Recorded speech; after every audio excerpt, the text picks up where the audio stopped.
Hello, guys, and welcome to another edition of Pink Sock Podcast.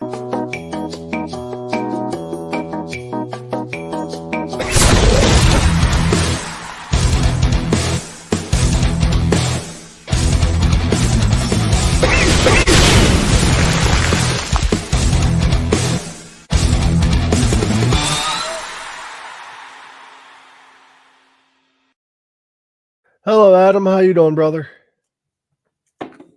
Fucking tired. I bet, dude. I'm fucking sore. I don't know if it's the weather or what, but like my body hates me today. Like I'm gonna be brutally honest. I've been dealing with like real bad sternum pain, and I know a lot. And I know a lot of people are saying that's not good. That's got to be something major. But I've been to the doctors before, and they did an X-ray about 5 or 6 years ago, and nothing came up. They said it's more than likely either the way I'm laying, it could be anxiety, it could be whatever. They said it could be a number of things.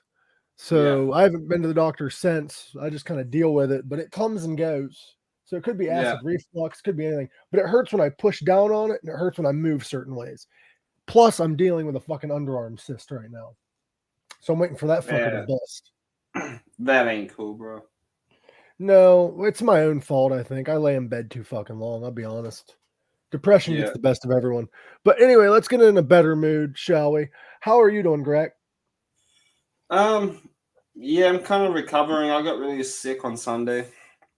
Oh shit, dude. Which is really weird. Like, hang on, let me just fix up my lighting, man. My bed looks like shit because I just woke up. If you needed a break, we could have taken a day off, even though I don't think we've missed a pink sock in a while. Not really. I don't think we ever really did. We just did pre-recordeds. Yeah. Oh no, can't do that one. Can't do one. Yeah, this was hard to do. Anyway. Oh, by the way, are you excited for Wednesday? Don't get me started, bro. I've only just watched it once and that's it. We're going to be reviewing Winnie the Pooh, Blood and Honey. We're going to be talking about this movie. It's movie of the year. That's all I'm going to say. I wouldn't say it's movie of the year, man. It's trash can of the year. Dude. As much as I love horror movies, this feels like this was like a ripoff of Halloween Kills. We're not getting into it yet. No, but I'll leave it to fucking Thursday for me. But I liked it. I'll leave it at that for me. I personally liked it. The acting was shit though. So anyway, Greg, for Monday, I'm thinking about announcing this now. Monday we should do our Ozzy Osbourne ranking episode. We did an Ozzy Osbourne ranking once before, I believe, but I think my list has changed since then because he has released an album since then. He did too, yeah. So we need to do another ranking. Yeah, that sounds good to me. Thank you for joining, Kay. I truly appreciate you. But what is new in the world of Gorak besides being sick?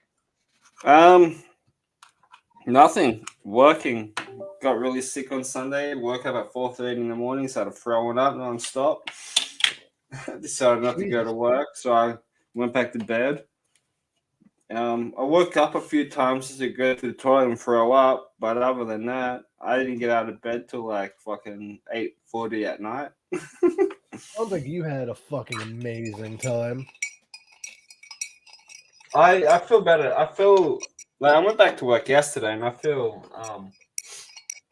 a bit better now. But see, we're dealing with some weather change here, so my body's hurting. And I don't know. I reckon I got food today. I have my own food. So, but I don't know. I'm still alive, so that's all that matters. That's what I'm thinking. Like, I'm in pain. I'll be honest. I'm hurting today, but like, I'm alive. I'm here. I'm alive. I'm well. Although, I might go and see Cocaine Bear either on Wednesday or Thursday. You said cocaine pear. Could you imagine a fucking pear high on coke? That'd be weird. That'd be weird as shit. Dude, that would be such a cool movie. I'd watch that because I made it up. I was actually going to Danny get well soon. Danny, a longtime supporter of ours, she's sick too. But Everyone's sick. I'm not sick. I'm just hurting. My chest is killing me. But I'm here. That's all we can do. We can live. We can live. That's all we can do. We live. We survive. We laugh. I mean, and my bed's messy. Sorry, Mom.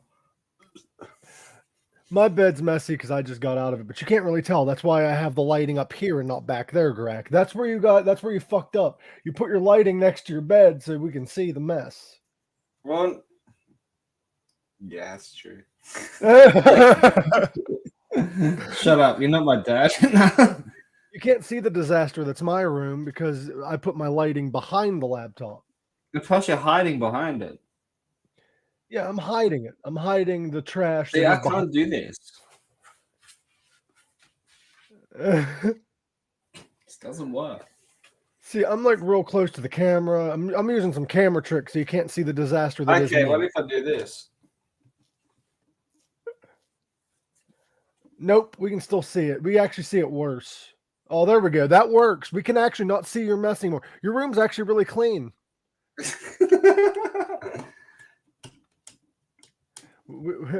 Danny, we are sick things.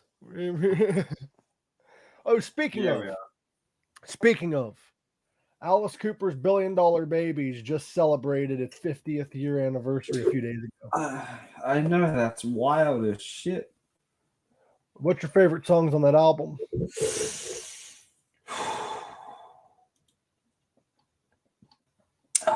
I need to go through the set list. Here, let me read them out loud for you. Because it is actually, it's a loaded album. It's a great, it depends what version you got though. I'm going based on the original release, the LP, which the set list was Hello Hooray, Raped and Freezin', Elected, $1 Billion Babies, Unfinished Sweet, No More Mr. Nice Guy, Generation Landslide, Sick Things, Marianne, and I Love the Dead. Generation Landslide's underrated. It's a very underrated song. The first time when I saw Alice in 2007, I think it was, or 2017. What year was the Psychodrama Tour? Psychodrama Tour was 2017, I do believe. I think they played Generation Landslide and Unfinished Sweet, sorry. You're good. Unfinished Sweat. Could you... I'm not done with you, Sweat. Oh, dude. That'd be cool. The Psychodrama Tour, according to Alice Cooper eChives, was actually 2007. Okay. Unless he did another Psychodrama Tour. Maybe. It might have been 2007 was the first time I saw him. Yep, 2007 was the Psychodrama Tour. I Love the Dead was Danny's favorite. Just wanted to stop by and say hi. Thank you, Kay Klingon. I truly appreciate you. If you can give this thing a like, a share, a subscribe, all that fun shit. Greg's sick. I'm sore. We're still doing this shit. Yeah. Yeah, 50 years is a long time, man. Like, where is that 50 years gone? Crazy. I have no idea. And did you know that the album... Here's some fun facts about $1 Billion Babies. According to Wikipedia, guitarist Glenn Buxton and Michael Bruce both used Gibson SGs for the album. 3 additional guitarists, including longtime band friend Mick Meshbeer and New York-based session musician Dick Wagner and Steve Hunter, were retained to cover for Buxton, who was suffering from alcohol abuse-related pancreatitis throughout the sessions. Oh, nice. So Buxton wasn't really... He was on it, but he wasn't on the entire album due to pancreatitis. which, if I'm not mistaken, yeah, he was all right after that, but he did die eventually from pneumonia. Man, Yeah. pancreatitis is tough. That's when your pancreas Yeah. fucking gets big and explodes. Yeah, that ain't cool, bro. That ain't fucking fun at all. That is not fun at all. So what is your favorite song on Billion Dollar Babies? Yeah, Generation Landslide's a good song. Very Generation underrated. Landslide, that would be your favorite? Yeah. I do like the classics, but you hear it all the time. I think Marianne's a very underrated track. Yeah. Sick Things doesn't get played as much anymore. No, he plays it live though occasionally. Yeah, but not. It's been years though. No, it don't get played on the radio too often. You know what's really cool though? My good friend, he sends me a message. He goes, "I'm watching a Megadeth live stream right now." It was like it's like a global live stream live at Budokan for 2 days only, 2 nights only, streaming. I'm like, yeah, sick. And he rings me up on fucking Instagram, FaceTimes me, flips it over, and it's Mighty Freeman jamming with Megadeth, doing 3 songs. He did that for Budokan recently. That's fucking cool. Yeah, he did Countdown to Extinction, Tornado of Souls, and Symphony of Destruction. That's awesome. I'd love to see Marty back, but I don't think that'd ever happen full time. No, I would never. But if they ever did like a 50th anniversary of Countdown to Extinction, yeah, he should do it. Well, they could do like all those fucking albums. I'd love to even hear some shit off of Risk. I know I'm gonna get hate for this, but Risk wouldn't have got as much hate as it did if it wasn't a Megadeth album. Yeah, I know. My mate, me and my mate were kind of talking about that. It was a great album, just it wasn't a great Megadeth album. Well, we were saying that that Megadeth's new album, the one that came out recently, The Sick, Blind, the Dead. I told him, and he agreed. Like, this is like probably better than what Metallica has released in the last 10 years of this stuff. Career. Yeah, it's a great album. Like, the thing is, I don't think Megadeth ever released a horrible album, and I even include Risk in that. The only reason albums like Risk got hate was because it was a Megadeth album. If it was like a 90s hard rock band that released that album, people wouldn't be so upset. They went commercial on that album too, didn't they? Yeah, because their song Crush 'Em, that was for WCW. Yeah. Yeah. WCW used it for, I think, one of their pay-per-views, maybe, or was it for? I think it was for WCW. I think it was for Goldberg's theme. No, Goldberg was in the music video, but it wasn't his theme. It was used for. It might be for like a pay-per-view then. It was either a pay-per-view or it was for an episode of WCW Monday Night Nitro. Maybe, but yeah, they all sounded good, man. Also, in the music video, I do believe was Jean-Claude Van Damme. Yeah, it was for Universal Soldier. Yeah, it was the for movie. Universal. I think Soldier. it was like the second one. Yeah, it was for Universal Soldier, which had Bill Goldberg in it, but it was also played on an episode of Monday Night Nitro, I do believe. It was.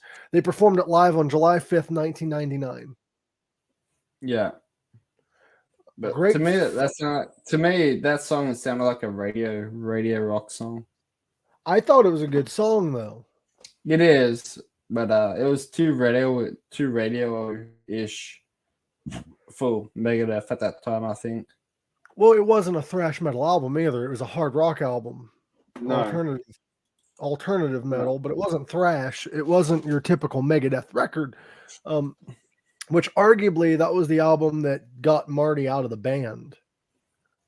Because Marty wanted to continue with the more radio friendly sound and fucking.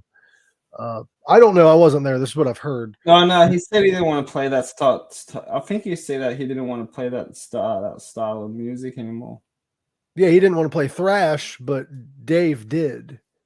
Yeah, so but then well, but then what you call it? In his band, like in his Japanese band in Japan, I saw footage of him doing like Tornadoes of Souls and shit, like instrumental. From what I heard, it's not that he didn't want to play it anymore. He would have played it live. He just didn't want to write it anymore.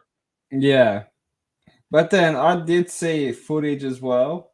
Well, by the way, the footage of you could see it on YouTube, but like the footage seeing Marty, Dave, Kiko and stuff all playing at once, it made me cry.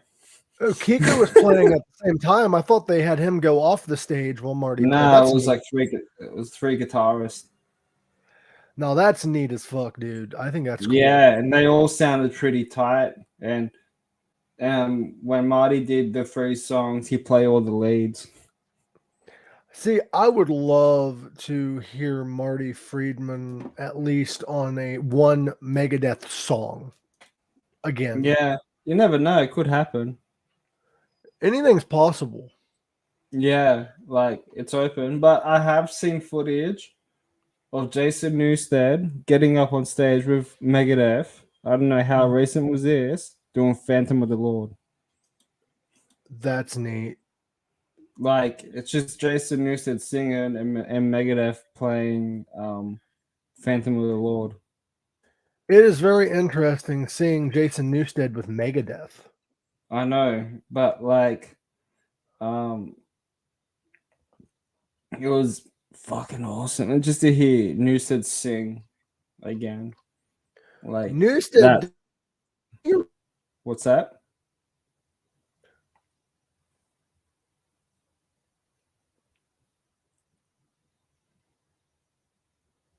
Gorak. Yep. Didn't he retire from music recently? No, he was doing like little acoustic club gigs. Oh, okay. I thought he was like kind of, well, he took it slow, I think, because something to do with like his hands. He said something like about his hands and shoulders or something, because I know he had a big shoulder injury. Yeah, he said something about how he can't play Metallica tunes at those same BPMs like he used to. Yeah. Which I applaud him for admitting that, because it's hard. He actually got injured in 2006. Yeah. I think he wanted to. I think he was trying to catch one of his cabinets or something like that, and then it fucked his shoulder up completely.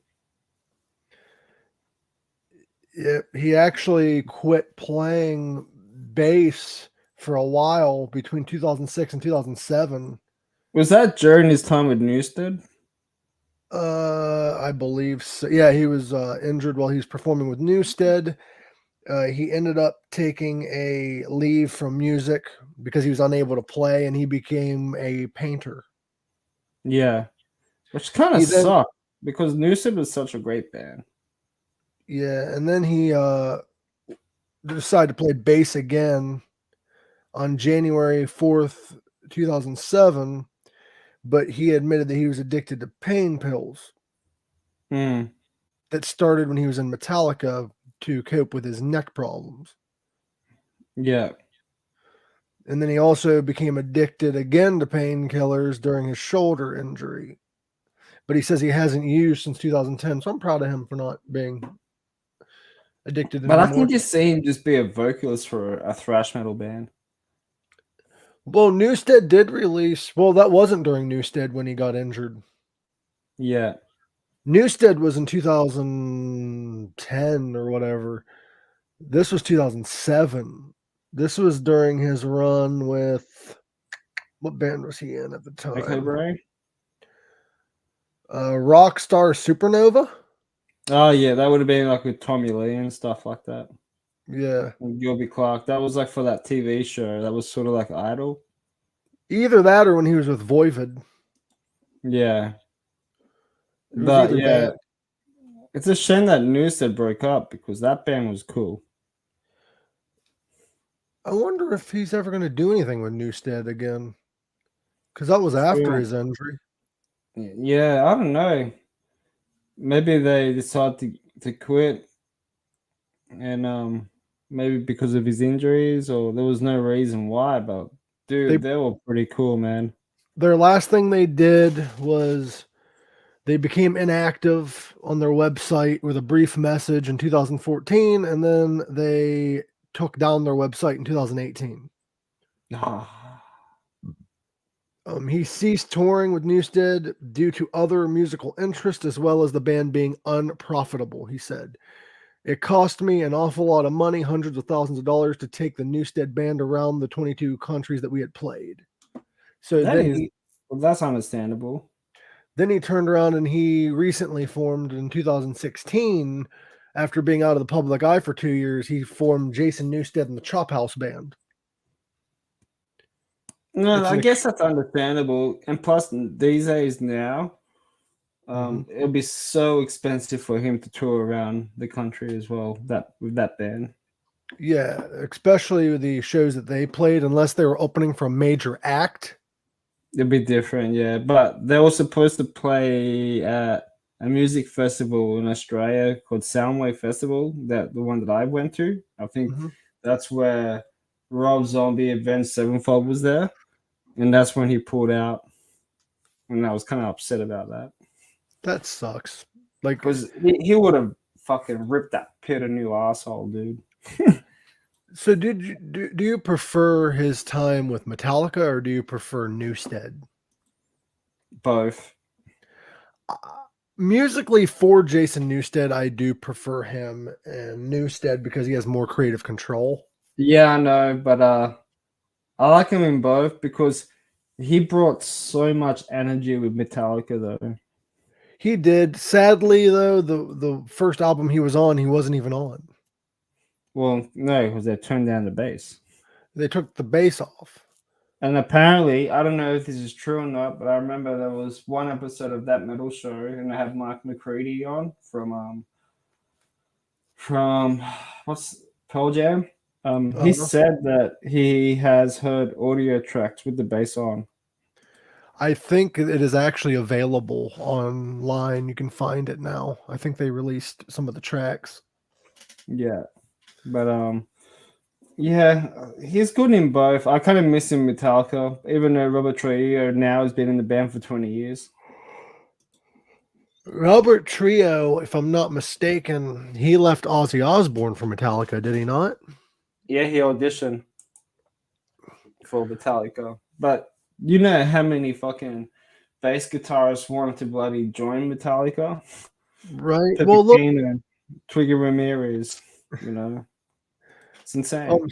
Supposedly Hulk Hogan. Yeah. But could you see Twiggy Ramirez joining Metallica?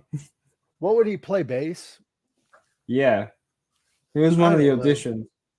I don't know. Hulk Hogan claimed he auditioned for Metallica. Hulk Hogan can fuck off.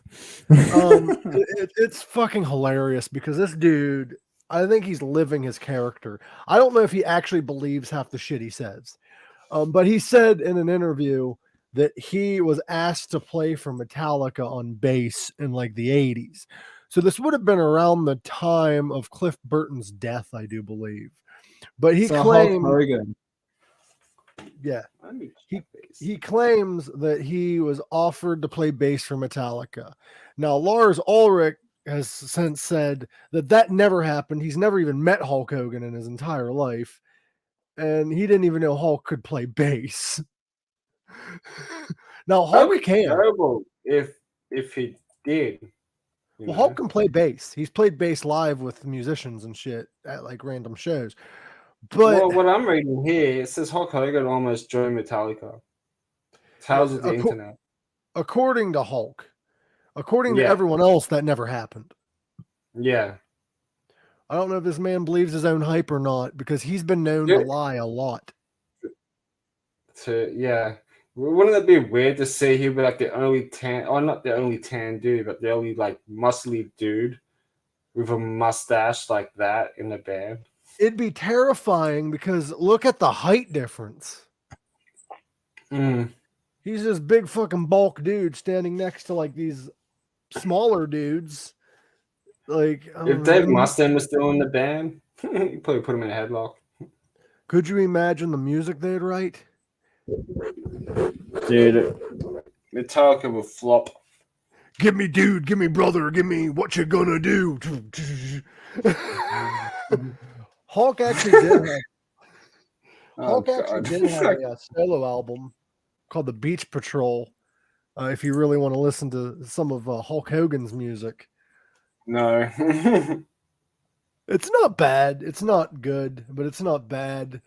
It's mediocre, I think. But who am I to judge? I haven't written music yet. Yeah. But I can't imagine. Once I get my chest feeling better and my fucking cyst under my arm popped, I'm probably going to start writing music again. There are photos of him shredding a guitar, though. Yeah, Hulk can play, but not in Metallica. Yeah. He's also the same guy that claimed that Elvis Presley would go see him wrestle. Oh, God. Now, let's think realistically here, okay? Hulk Hogan debuted in, 1977, maybe, I think. I don't even know when he debuted. I think he debuted in 77. No, he debuted in 70. Hold on. Elvis Presley died in 77. Hulk Hogan's debut in wrestling was in 1977, but he wasn't even big yet. He was in Japan. Thank you, Renee. He didn't debut.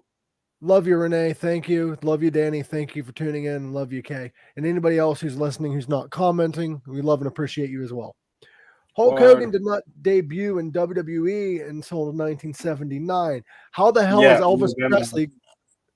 How the hell is Elvis Presley going to be a Hulkamaniac if Hulkamania didn't even exist yet? He must be smoking some fucking weed, dude. He also made a claim, and I'm hoping he just has his dates wrong. He made a claim that there's this kid from Make-A-Wish or something at an event that he went to. I forget the location he said, but along the lines of the dates didn't add up because he didn't really have a wrestling event that day, that year that he's claiming at that location. However, he did have a show years later at that event, so he might be getting his years wrong. And I've done that. I've gotten years wrong too, so I'm not hating on him for that. But to make outrageous claims like you were almost in Metallica, I'm starting to think he's doing that just to stay famous. Sounds like it. Like he's trying to hold on to some kind of relevance when you don't have to. You're fucking Hulk Hogan. Like you don't have to do that, exactly. brother. You're like the biggest wrestler of the 80s. One of them. He sells more merchandise. Yeah. What's really sad to he's watch, merchandising stole heaps.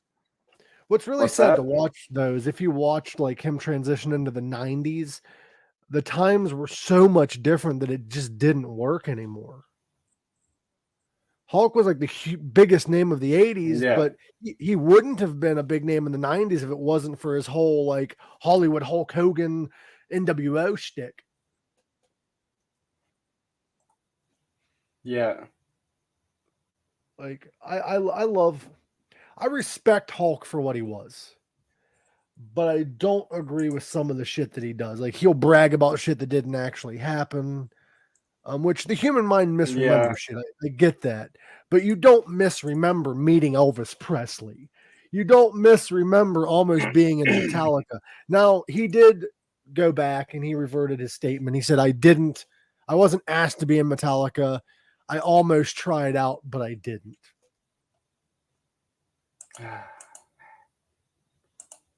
Like, he did change his statement. Yeah. But I'm like, dude, like, I don't know. I don't know if, like, he actively does this shit or not. You don't see Ric Flair running around saying crazy shit like that. No, So, that dude's a player, man. I've watched his documentary and, like, live your life how you want. But I don't agree with the fact that he cheated on all his wives. Like, if you want to be a playboy, don't get in a relationship. Yeah, then But get married. Like, don't get what's the married. point? It's just gonna cost you. It's just gonna cost you heaps. But the thing is with Flair that I laugh at because the things that he says is funny. I don't agree with what he did, but some of the shit he says is fucking outrageous that you can't help but laugh. Have you seen his documentary? I haven't. No. Should I watch it? Yes. He said in his documentary they're interviewing his ex-wives and him, but not together, like separate. And they interviewed Rick, and they're like, "How long were you loyal to your first wife?" And he said, "1 day." One day. One day. Fucking hell. And his wife, it cut to his wife, and she's like, "He wasn't a family man." I'm like, "You don't think so?" Fucking hell, dude. He said, he told this story. This is the most Ric Flair story I've ever fucking heard. He told a story about how he woke up one morning and he had a woman to the right of him and a woman to the left, and he looked down and I think he said $20,000. I'm not sure how much it was, but his Rolex watch was missing. Yeah. And he woke up the women and he's like, "Where'd my watch go? Which one of you stole it?" And like, "You don't remember what happened last night?" And he's like, "No." Apparently, Rick had gotten drunk and he said, "I got 20 of these bitches at home," and took it off and threw it in his soup and left. Fucking hell. So he owns 20 Rolexes or some shit. He made so much money in wrestling that he was living his character. That's fucked. But the thing is about Flair, though, if you really dig into him, he was one of the hardest workers in wrestling at that time. Yeah, he was. He would wrestle. He had a lot of good matches, though. He had a lot, but if you go back and watch, he had a fuck ton. I don't know how his body handled it. He would wrestle 2 or 3 matches a night and then go to the next city. Yeah. Like, he would wrestle here for this company and then go here for this one. Because back then, for those non-wrestling fans, but those that are kind of interested in what I'm saying, the way wrestling used to work in like the 80s, they had territories. Wrestlers weren't signed to a contract at this time. They just wrestled wherever deemed necessary. So like if they were signed to NWA, they would wrestle for whatever NWA alliance they had. So he would wrestle all over the world. We're starting to lose listeners because I'm talking wrestling. Sorry, guys. But it happens. We talk about whatever. Speaking of music, though, let's go back to music. Yeah. What's some good modern music you've been listening to? Getting back into Fear Factory. Oh, let's talk about this. They have a new singer. They do, and I think I've mentioned it to you yesterday. You mentioned I've been trying to look for like video clips of him singing, and it's hard to find. Well, they canceled their first date with him due to weather or something. Well, have you seen the new Static X look? Have you seen the new Zero look? No, Zero changed his look. I'll show you. It's like a cybernetic. I'll have a look for you. Do you think that they're going to keep doing Static X, or do you think this is the last album? Nah, I reckon it'll be going for a bit. They'll just release music with the new singer. Yeah, with that's all dope, dude. Come on, man. I honestly think they should stop after this album, because if they run out of Wayne Static vocal stuff, to me, it's not really Static X anymore. I know, but it's more of a tribute. And then some guy goes, "Oh, it's not Static X without being Wayne Static." I commented, "Stop being a crybaby." And then Static X, the one that got the whoever runs the Static X page was saying, "Look, this is a 100% tribute to Wayne Static. Like, we're not trying to be a cover band or anything like that. Yeah, I get that, but the thing is like the performances are great. Don't get me wrong, and like the Yeah. music is amazing. But they're releasing music that has Wayne on it while performing live a tribute. It's going to kind of be different if they release an entire album that Wayne had nothing to do with. Well, they said with the new with the new album that's coming out in November this year, they got final recordings of Wayne Static, and there will be new recordings with Zero. Is it Zero or X Zero? It's Zero. I think it's just spelled with an X. But then you know how many songs that he wrote for the latest album though? How many? I think he did 2 or 3. So he did Terminator Escalator, which is like one of my favorite songs. That's a new song from Static X. That's with I'm just gonna say it, with Edsel Dope on vocals. I'm pretty sure he did Accelerate and Sego Placebo, I think it's as well. Oh, that's cool. Like, I'm not completely opposed to having him on a few songs, but I'm iffy. I'm not saying it's horrible. I'm just iffy about them releasing an entire album that Wayne had nothing to do with, and saying it's Static X. That's the only thing that I'm kind of iffy about, because it's not really a tribute anymore at that point. It's more so, hey, it's still the band.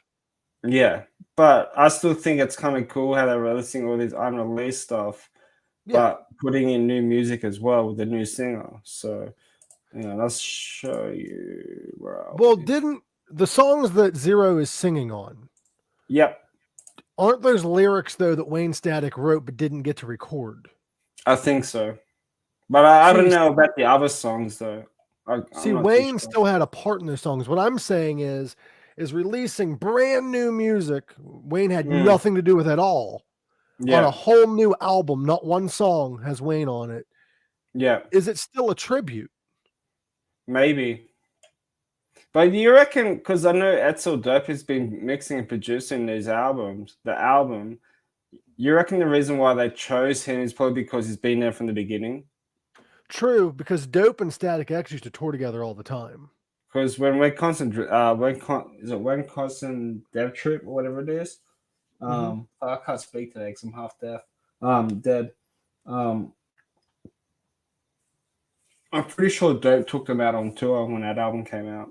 They did. Dope and Static X toured together a lot, from my understanding, because they were both in the same scene. Yeah. So this is the new look. I like it. I always found it weird, though, that they even tried to make him look like a zombified Wayne, but I understood why. They didn't want too much attention to the new singer. Yeah, but I think that's a kind of cool look, man. It is. It's something different.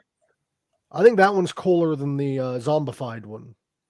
This looks like it's like a rebirth of Wayne. Yeah.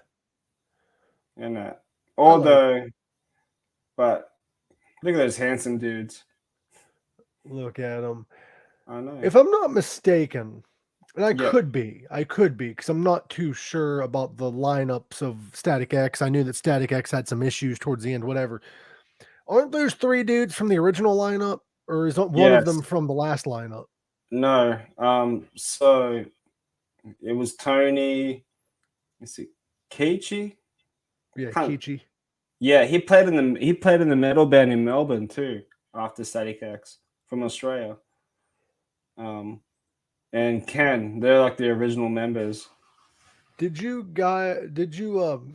want us to tell the people that are music fans who the new singer of Fear Factory is? Do you want me to go through about who he is? Because I just found a little biography about who he is. Yeah, go for it. You can go for it. He's essentially, I'm not saying he's a nobody by any means, but he's essentially not as well known as other vocalists they could have chose. Now, according to Livewire, his name is Milo Silvestro. Is that correct? I'm pretty sure it is, yeah. He is the new vocalist of Fear Factory. Now, people are wondering who this guy is. And this band has literally been without a singer for 3 years. They released a new album and they didn't really announce who their singer is. Well, they released a new album with Burden's vocals, and they just never really toured on it because they were fighting over legal battles.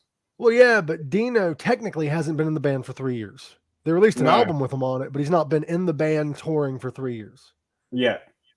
Now people are wondering who this guy is. Now the band did say that they've been auditioning they auditioned over 300 different vocalists. So this is the guy they chose. Yeah. Now, who is he? Silvestre is an Italian musician who plays electronic metal under the name Dead Channel. So if you want to find some of his music outside of Fear Factory, he goes under the name Dead Channel. Dead Channel. He actually came from a musical family, and he started his creative journey on the drums. According to him, both of my parents are pro musicians. My mom is a vocal coach, and my dad is a professional blues guitar player and a songwriter. When he was 12 years old, he started playing drums and percussion. The vocalist adds, "That is my main passion for rhythm and groove. However, with metal, Silvestre found a way to let certain things out of my system," he explains, "to start with lyrics and start learning how to scream, how to do metal vocals." Yeah. Now, how did they find this guy? Silvestre, you can find this clip on Loudwire's website. I'm going to kind of run through it a little bit. He did a vocal cover for the Fear Factory song Soul of a New Machine. Oh, nice. And the band, he posted it online just to get some people to see it. And fortunate enough, Dino was on that page and he complimented him. That's pretty cool. So ironically, he ended up getting the job because Dino saw it. Yeah. I think that's a good way of finding new artists. That happened with Boston. The band Boston? Yeah, Boston was sitting on a bunch of unused vocal and instrumental tracks when the singer died. But they didn't, I don't think they had enough to fill the whole album. Okay. So that's how they found the singer from Journey. Yes, that too. But with Boston, they found this guy. They were going to just call the band quits. Yeah.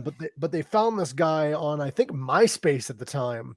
He was doing Boston covers, and they're like, "This dude sounds just like our original singer." So they decided to finish the album with this guy. Yeah. And naturally, they just had to tour the album, and now they're just still a band. Do you think bands are horrible, or do you think it's bad when a band hires a singer that sounded just like the original, or do you think they should find somebody who has their own different touch, or what do you think of that? As long as they can stick to their own style and try not to copy the original singer, then yeah. Because sometimes singers are hard to replace. Exactly, and I think I'm kind of on the fence. I like when a singer adds his own taste to the music, but I also don't want it to take from the original style of the band. Is that fair to say? Yeah. However, it's kind of weird for me because I'm that way with certain bands, though. Like with Motley Crue, I really loved John Corabi. I loved what he did. Was it Motley Crue, your typical Motley Crue record? No. But I love when bands also change styles. So I kind of like to give a band a chance with a new singer and see how I like it. Yeah. But I'm also weird with Black Sabbath because I love Sabbath. I love all eras of Sabbath, but I'm very iffy to call it Black Sabbath without Ozzy Osbourne. Now, I don't know if it's not my own ego or my own love for Ozzy Osbourne that prevents me from considering that the same Black Sabbath or a Black Sabbath, but I love both. Everyone's different, man. AC/DC is a prime example. They found a vocalist that was different enough, but not completely different to take away from the sound of the band. But can bands be too repetitive, though, Gorak? I think so. Because if you find a vocalist that's exactly the same, you're just adding repetitiveness. Or for example, the singer from Journey. now. Mhm. The Asian guy, he's actually Filipino. They actually found him on YouTube, and he was just doing like live karaoke stuff in the Philippines. So he was doing like Journey songs, and he was doing other songs and stuff like that. And his vocal styles from him to Steve Perry. Yeah, they're totally different. They're totally different, yet they're just the same enough for it to still be Journey. Yeah. That's kind of like the vocalist that is in Dragon Force right now. I forget his name. I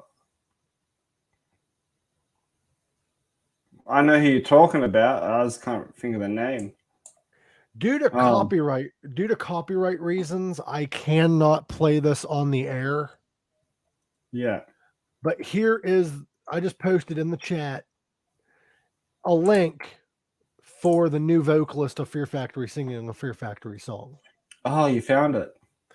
He is singing Dielectric. It is actually on Reddit. It's a Reddit post I had found. Nice.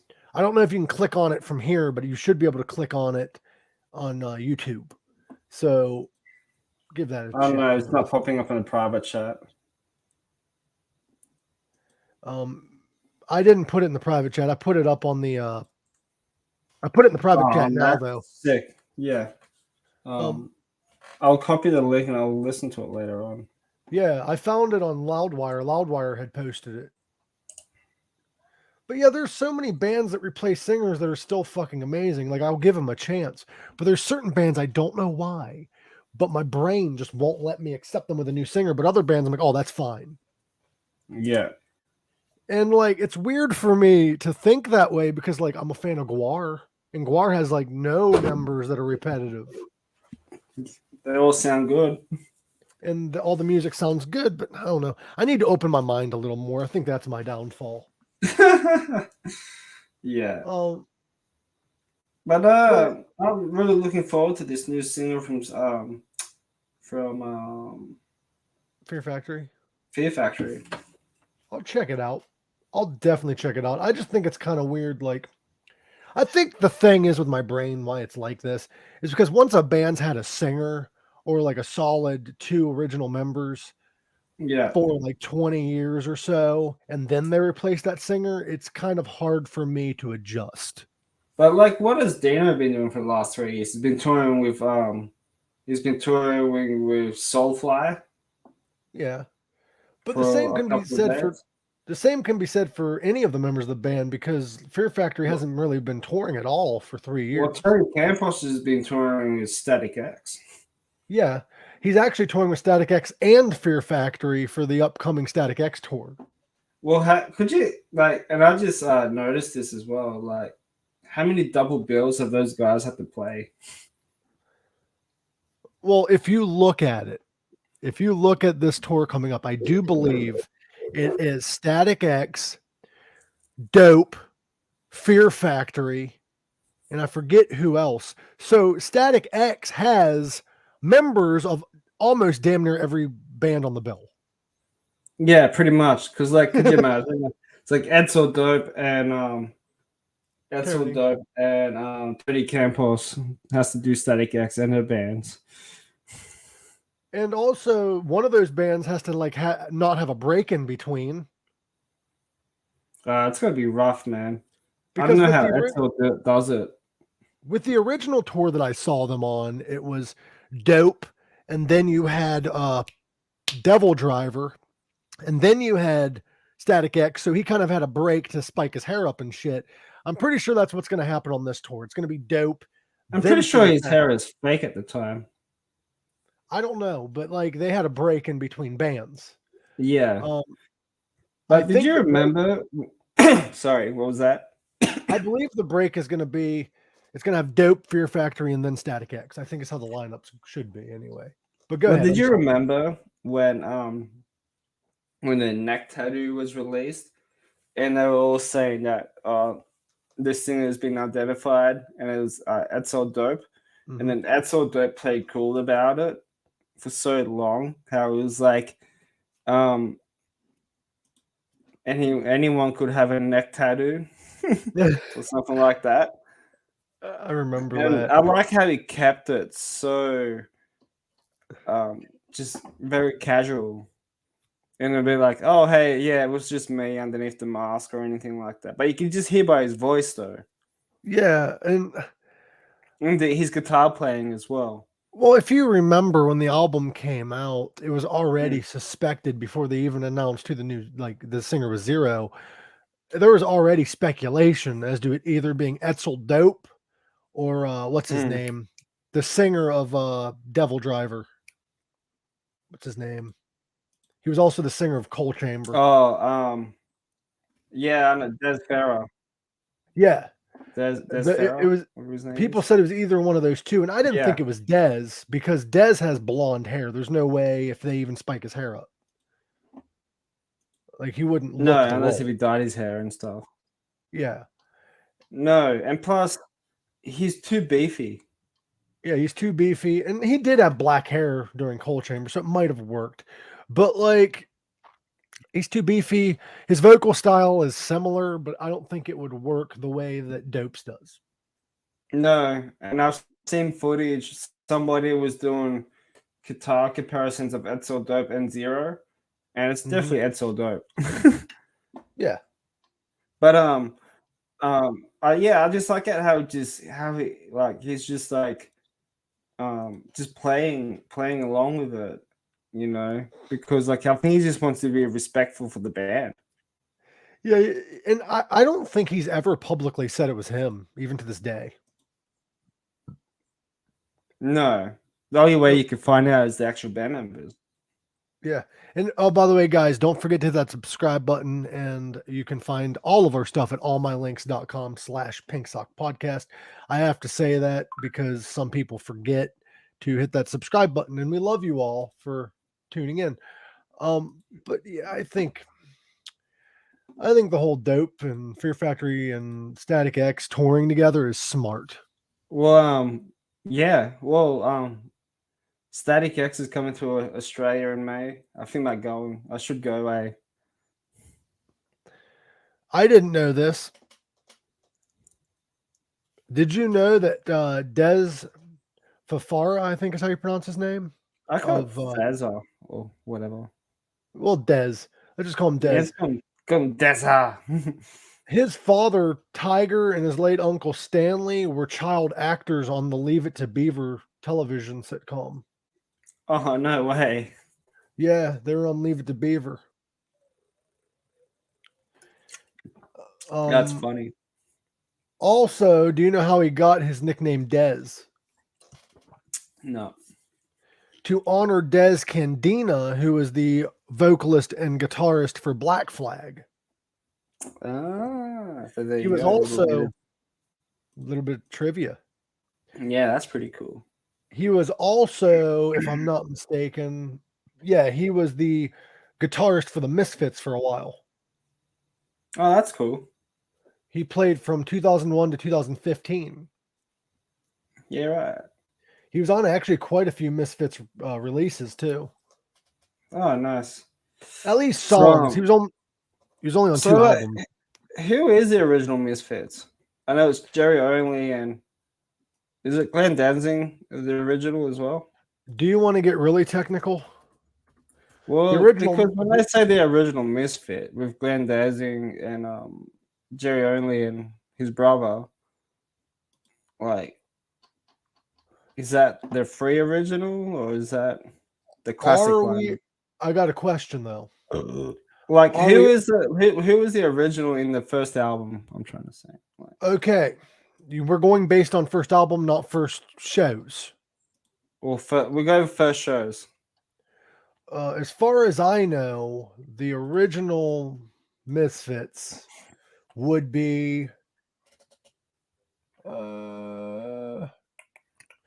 Danzig, Mr. Jim, Diane DePaza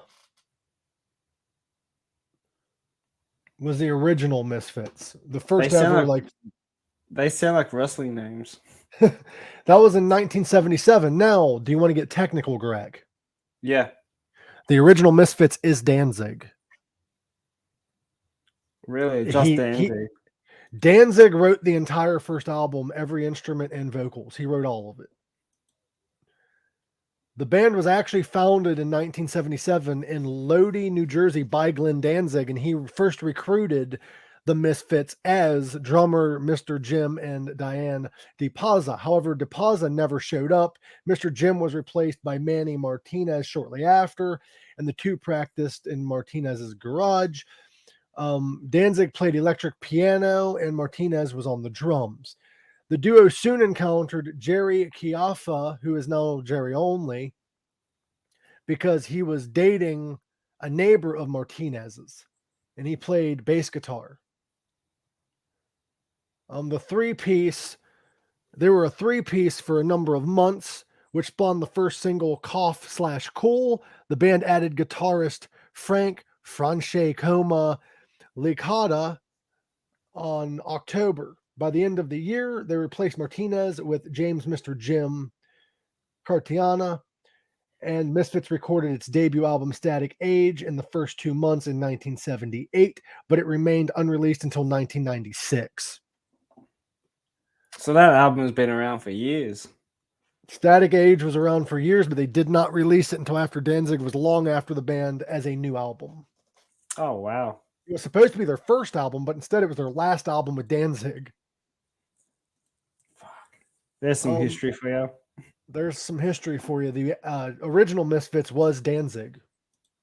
But if you're going based on album, Walk Among Us came out in 1981, about a decade after the Misfits had formed, almost. It wasn't really a decade. It was the band formed. Yeah, my math is hard. Static Age was supposed to be the first album in 1978, but instead they released Walk Among Us 4 years later, I think. Yeah. That album featured, supposedly, it featured Glenn Danzig, Jerry Only, Doyle, and Arthur Googie. So if you talk about the first album lineup, then yes, the original Misfits is Danzig, Jerry Only, and Doyle. Because they did play on Walk Among Us. However, all tracks were written by Danzig. So they were playing Danzig written music.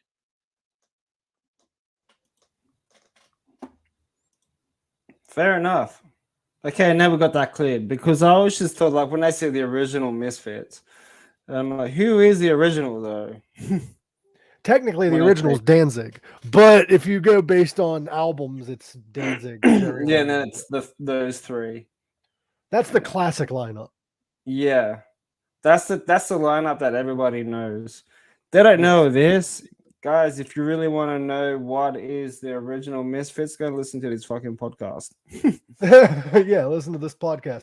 We're like the human encyclopedia of music. We look for things so deep that your brain can't handle, and you'd be like, "Holy shit, these guys are right and these guys are wrong." So, just saying.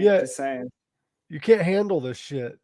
No, you can't handle the truth, guys. We can. Danzig stayed in the band until I don't even know how long he was in the band. I know he wasn't like he lasted until 1983.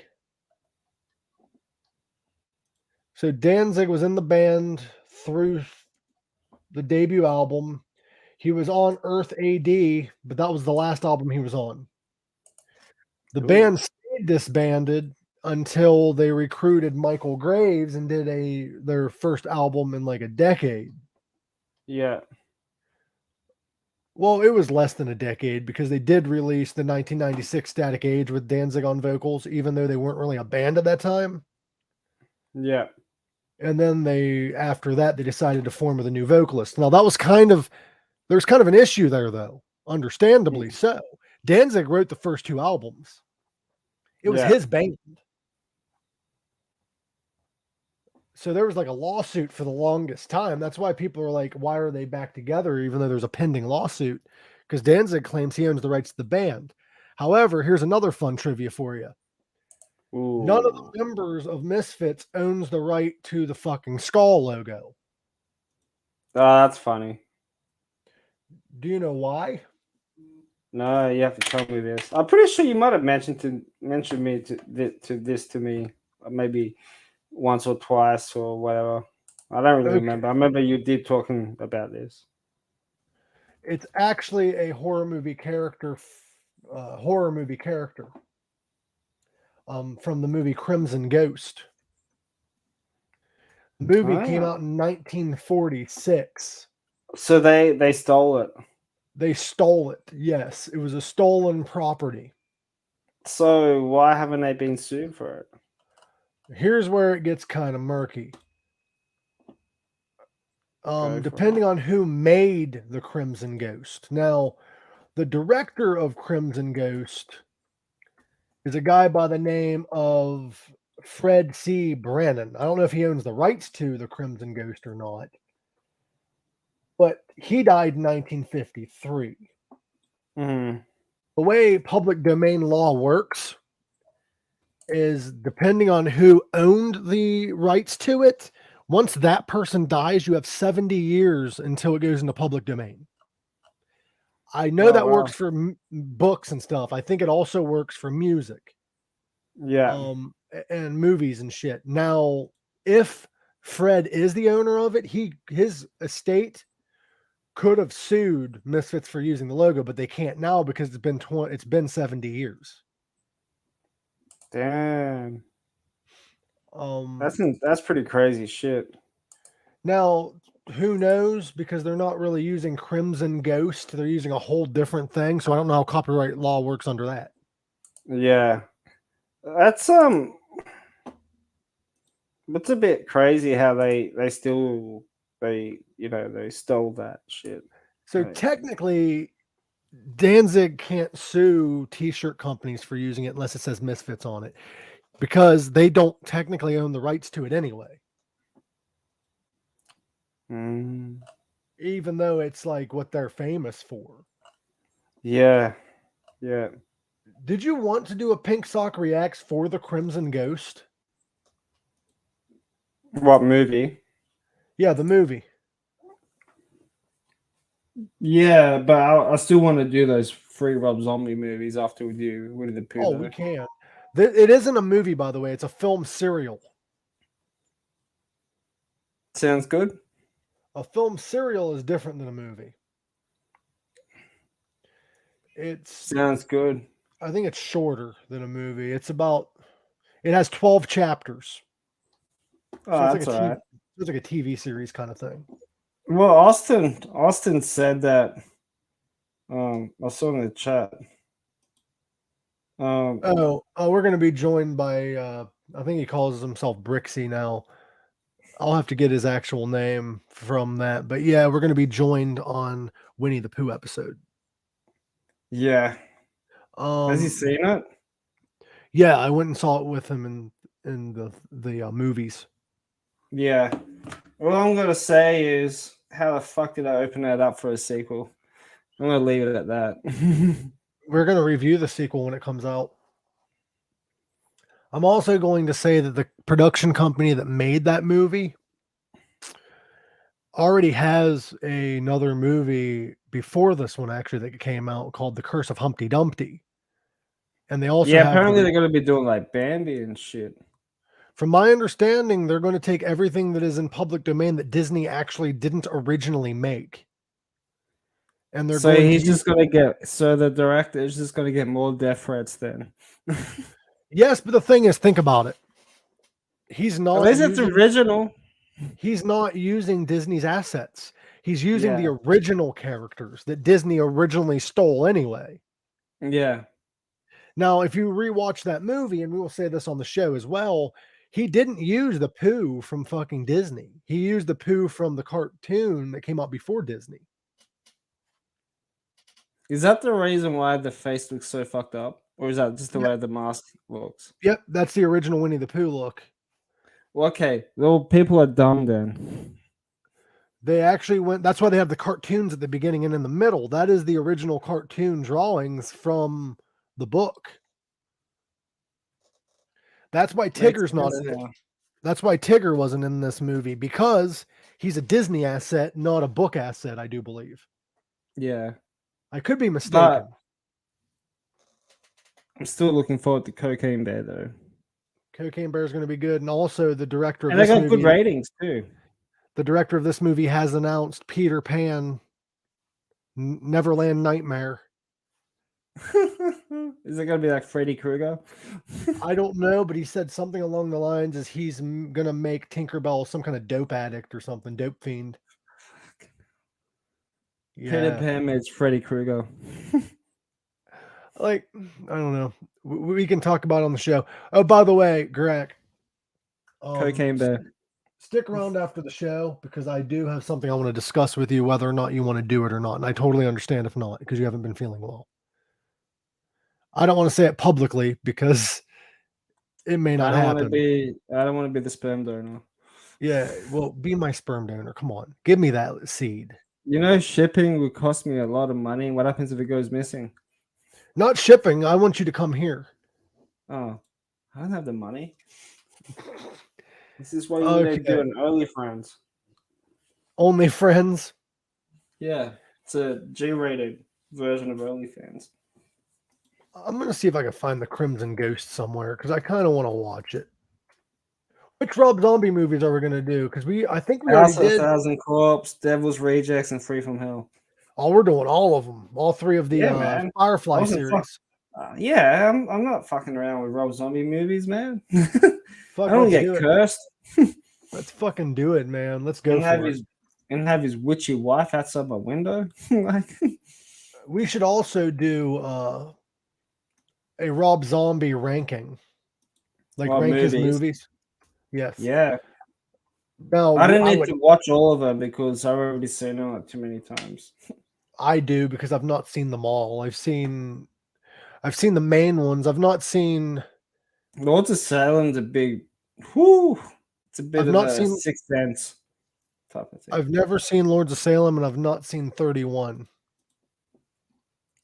31's kind of cool. 31 is sort of like a survival game. So it's kind of like Saw meets Texas Chainsaw Massacre. Well, I have a good question for you, though. If we're going to we're going to review individually each Rob Zombie movie, and then do a ranking. Are we going to include the Munster, since we already reviewed it, into our ranking? Yeah, why not? It's his latest film. Okay. I need to watch the animation one though. You do have to watch the animation. You have to watch not the animation one, but the original TV series. Which one's that? The Munsters TV series. The original? Yeah, the original Munsters TV series, so you can compare the two. Oh, yeah, I've already I kind of started watching mid season 1. Sorry, I'm currently trying to find a flyer because I made one for it, but I don't know where it went. Where the fuck is it? Anyway, next week on Pink Sock Podcast, we're going to be ranking. Did you want to do Ozzy Osbourne albums since we already did that, or did you want to do Black Sabbath albums? We'll do Ozzy. I'll try and listen to like his stuff when I can. Did we do an Ozzy ranking on Pink Sock, or was that with another podcast I did that with? No. I think didn't you do that with friggin' Bob Rowe? I think we did it with Bob Rowe. Either that or I didn't do it. You did it. Either that or Royce. No, I think it was Bob. Or Rob. Oh. So next week we're going to be ranking Ozzy albums, and then the week after that, I figured we could do Black Sabbath albums. Yeah. No, we can figure it out, man. We can cover like all eras of Sabbath. It's a long list. That's a long fucking list, because okay, we'd have to include the one Black Sabbath album that wasn't the Black Sabbath album. Michael Bolton's era? No, I'm joking. No. I'm kind of sad that's just a hoax, but I'm just going to pretend like it's real. I would love to hear him see. I love to hear him sing fucking.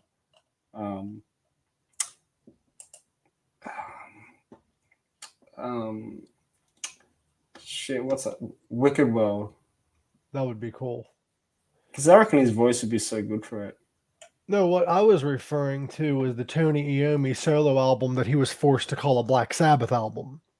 7th Star. Yeah. Because he wrote all that music as a solo album, but the record company said you owe us a Black Sabbath album. Yeah, that's bullshit, that. But we'll add it to the list.